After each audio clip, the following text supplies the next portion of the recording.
Attention mga skilled workers sa Pilipinas! Ang province po ng New Brunswick dito sa Canada ay magsasagawa ng isang information session o recruitment process para sa mga skilled workers sa residential construction sector. Yan po ay sa March 5 of this year, 2024. Online session po ito guys.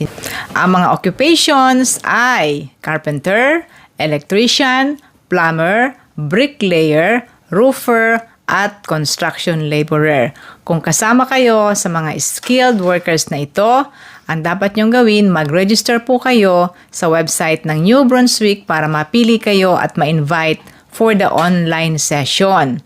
Kapag nakapag-register na kayo guys at kayo ay napili, they will send you an instruction on how to go online on March 5 upang kayo ay makausap ng mga employers. Isang opportunity na naman ito guys, so good luck sa inyo.